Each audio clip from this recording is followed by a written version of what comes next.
Hi, and welcome. This is the second video in my ground proximity warning system and radio altimeter series. I figured I would go a little bit deeper into this particular setup and just cover a lot of different topics here, building upon what the last video was, and then exploring a comment that a viewer left in the last video about some of the specifics of the ground proximity warning system. I'll just call it the GPWS. This is the Mark V, the Mark VI. The Mark VI was a class of GPWSs made in the 90s. This is the pilot's guide for the EGPWS, which is an enhanced version. So it covers some things in here that don't apply to this model, but many things do.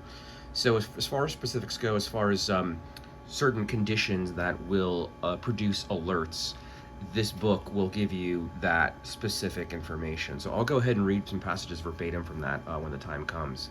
But I thought I'd, unlike the last video, I'll just get right into it and kick off and show you what what I've got here. So let's do it.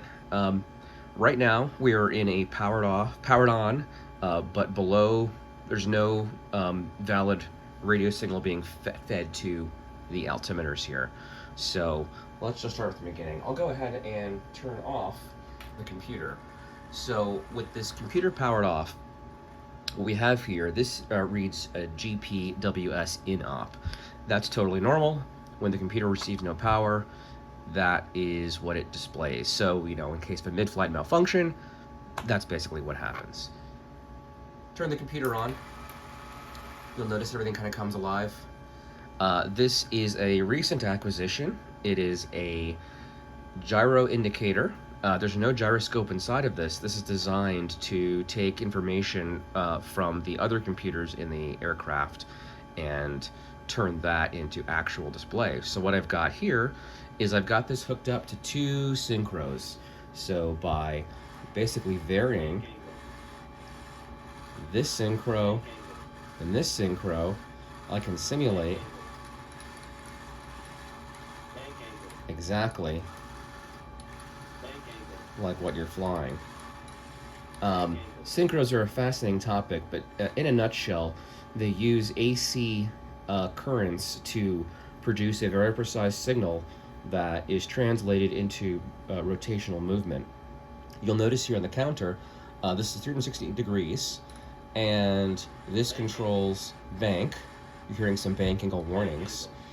This corresponds to 10 degrees, and this 20 and 30. Likewise here, and this is 60. So you can see here I've got 60, 30, 20, 10, and then 0. Very precise, and I can spin all the way around, and it will always remember, quote unquote, remember where I am. Same for this. 30 degrees, 50, 70, 80, and 90. So synchros are amazing things, but we'll get into those in another video. So you may have heard the bank angle. This bank angle depends a lot upon your altitude. You'll have to bear with me here. These kind of videos are not my forte. So let's just get into what the bank angle does.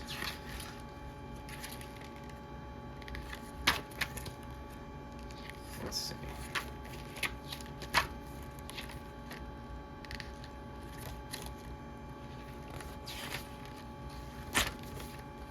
Here we go. In a nutshell, there are 5 modes that the GPWS clumps these alerts into. The bank angle alert falls under mode 5. Mode 6. See, there we go. Not memorize this all.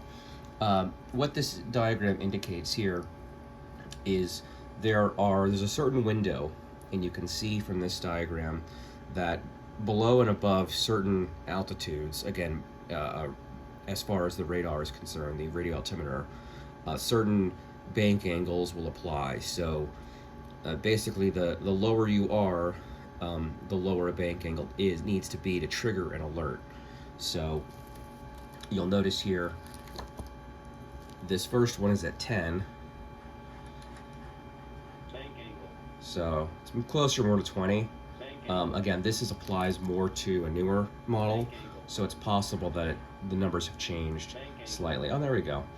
So at 0 feet, just a little bit over 10 degrees.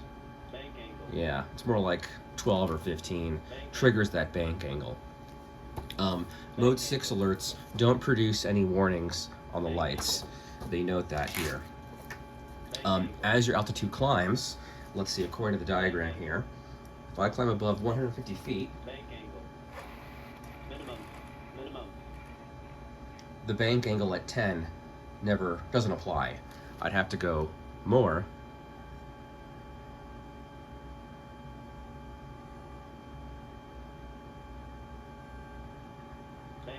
There we go. That's about 60 degrees. 55 actually, according to this. So you can see here how it's dependent. So basically what this means is that the higher you are, the more you can bank without it alerting the computer. Obviously, the lower you are, the less you want to be banking. So that's why they, I guess, reduce those bank angles as you reduce in altitude, which makes sense. Let's go on to from the beginning. And I apologize, this is kind of going to be scatterbrained. This is sort of me just covering the basic different kinds of modes. One of the commenters asked about the sync rate, which falls in our category mode 1. Now, I'll read here. Mode 1 provides alerts and warnings for excessive descent rates with respect to altitude above ground level and is active for all phases of flight. This mode has an inner and outer alert warning boundary. Penetration of the outer boundary activates the GPWS alert lights and results in 2 sync rate alert annunciations. Additional sync rate messages will occur if penetration increases. Penetration of the inner boundary activates the GPWS warning lights to change the audio to a message to pull up, which repeats continuously until the inner warning boundary is exited.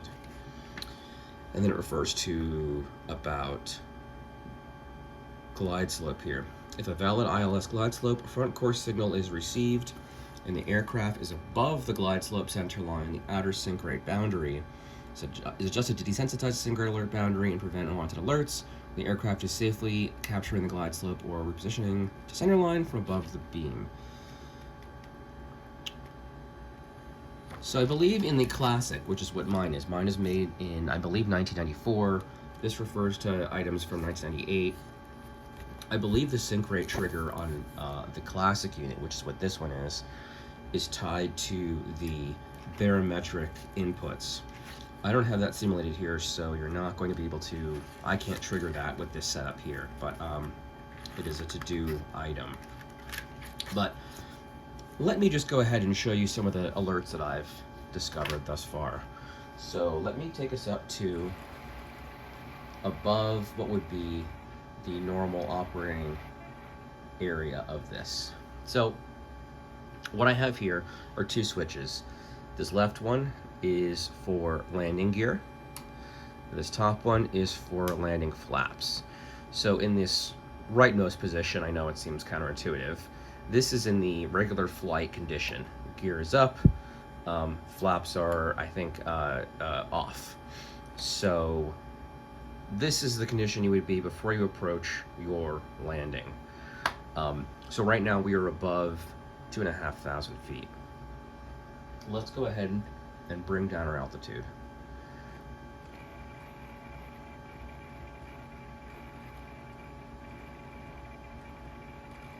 I'm going to bring it down a little quicker. Terrain, pull up. So what that did is that triggered the GPWS alert, pull up. This alert I've discovered if you if you descend too rapidly, Terrain. very quickly it will trigger. So the alert should go off in a minute here. Terrain. Nope, it's still, well, Terrain. in addition, also, the flaps also do play a role. There we go. So let's go and trigger that again. Too low. Gear. Terrain. Terrain. Okay, so at this Too point, low. Gear. Too low. Gear. it wants my landing gear down. Too low. I'll Gear. put that down. That takes care of that alert. Let's continue on. 200. Terrain. Terrain. Okay. Too low. Flaps. Too low. Flaps. So it's saying too low flaps. Too low. Flaps. If I turn my flaps to landing Too low condition, flaps. that should clear that alert. That tone you hear, Minimum.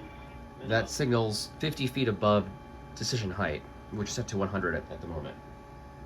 You'll see here.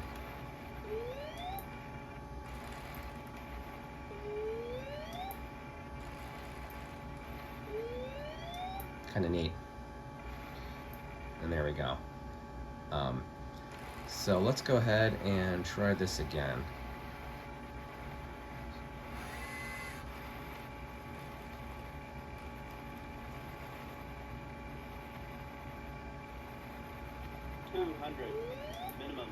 Minimum.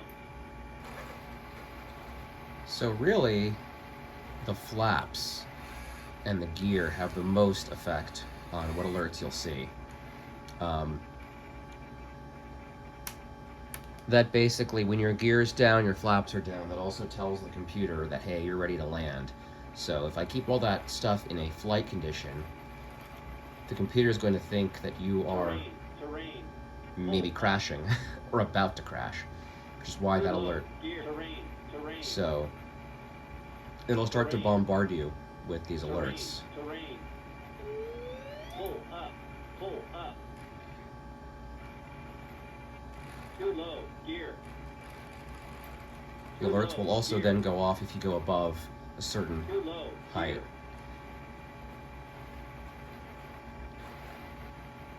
Now I can also simulate glide slope. That's something new here. So let's go back to a landing condition. You'll notice over here the glide slope indicator. Let's go ahead and go way below glide slope. So right now I'm in landing condition, flaps are landing, gear is landing. All I've done now is adjusted the glide slope path to be way off. Let's see what that does.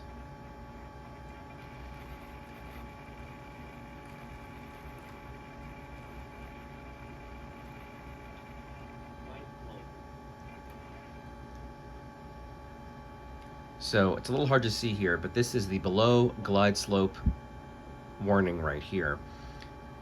Now the audio alert is soft, and that's by design. It says basically that the outer threshold of a below glide slope warning is presented with a low audio and a long repeat.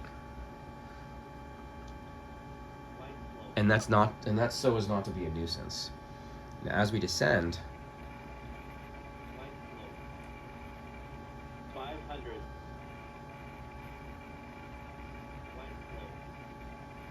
as we pass around 300, if the glide slope is not corrected, it should become louder.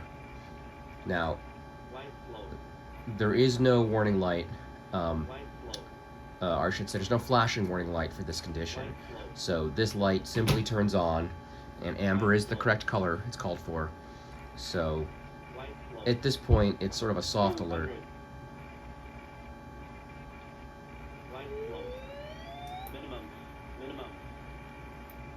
And there we go. So let's go ahead, reset.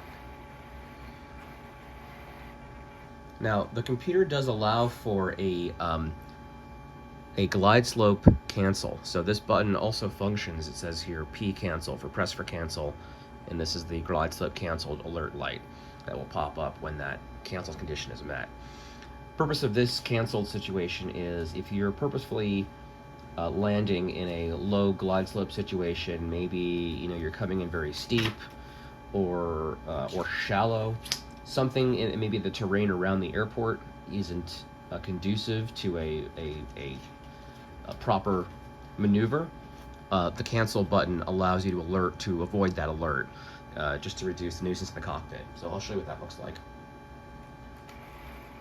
So again, we are below glide slope. but let's just say I'm landing, and I know that's the case. There we go. So there's our glide slope alert. 500. Terrain, terrain. Oh, I've descended too fast there. Light slope, Now that glide slope, I know I'm coming in. I'm gonna go ahead and press light slope. the canceled lights, and those alerts are shut off. Now that alert will stay off until I descend, I think below, Minimum, minimum. yeah, below about 25 feet. And if I rise up above that, Light remember, slope, the alert will come back on. Now it still thinks I'm in a landing condition. My gear is down, my flaps are down. light So slope, that alert came back on. light slope. Light slope. Light slope. So that's what it is thinking there. Now if I put my gear up, I'm gonna get other alerts, but that glide slope alert went away because it thinks, hey, I'm taking off now, or I'm climbing. Glide slope is no longer a factor here. But as soon as I'm set to land again, glide slope comes back on, says, hey, you're off target, Light slope. and there it is. So Light slope. let's go ahead and cancel, Light slope. and now that alert won't sound anymore for the duration of the descent. And there we go. So those are the main alerts that I've been able to figure out so far. The glide slope cancel button can't be active until you're below 2,000 feet. So you can preemptively do it, but I can't do it here. But as soon as I drop below 2,000, I can preemptively cancel it. And then I know then going forward, I won't get that alert. 500. But that Terrain, light remains terrain. lit. Terrain. And there we go. Light slope. Now, above 150, Light slope.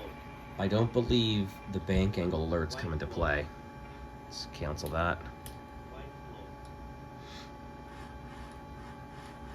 Bank angle. Oh, it does. Okay.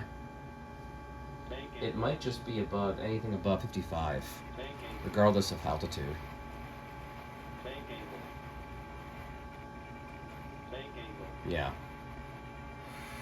Bank angle. I think normally Bank angle. anything Bank angle. above that, if you were to bank this steeply, you might be in some trouble. Bank angle.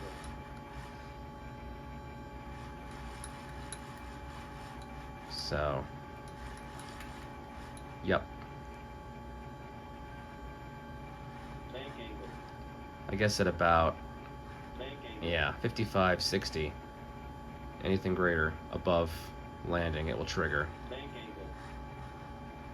I believe it's linear, so it might be actually greater than 60 degrees Bank angle. above at around 2,000. Bank angle. So Bank angle. Bank angle. there are no alerts for attitude. Nothing that I could trigger. So in a nose down situation, that factor doesn't come into play, or nose up. Now there'd be a stall warning, of course, but that's something separate. So as far as the GPWS is concerned, attitude, nose up, angle of attack, no impact on how the computer will handle it. It's just Bank your bank angles. So let's try and get something crazy going on here. Let's go ahead, put us in the worst case scenario, and let's have at it.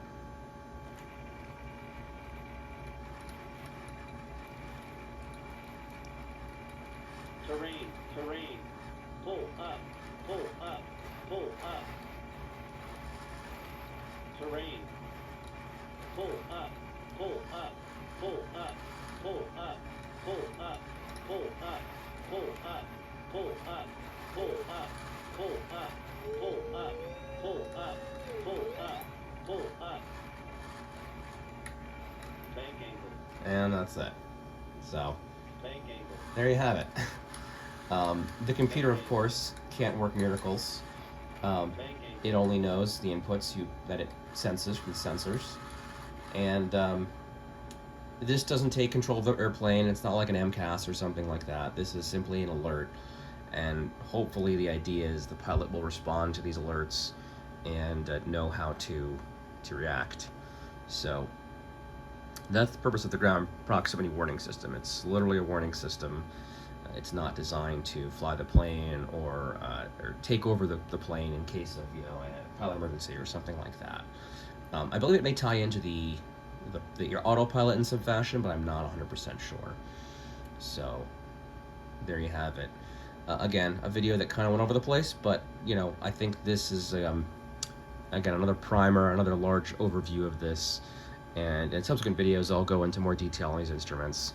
But any comments specifically on callouts or features or anything that is called out in this manual, happy to answer directly, because it's a very broad topic, and there's a lot of material that, as you might imagine, it's a very dense thing. I've acquired a lot of documentation on these systems. It's incredible just how much detail exists on these devices.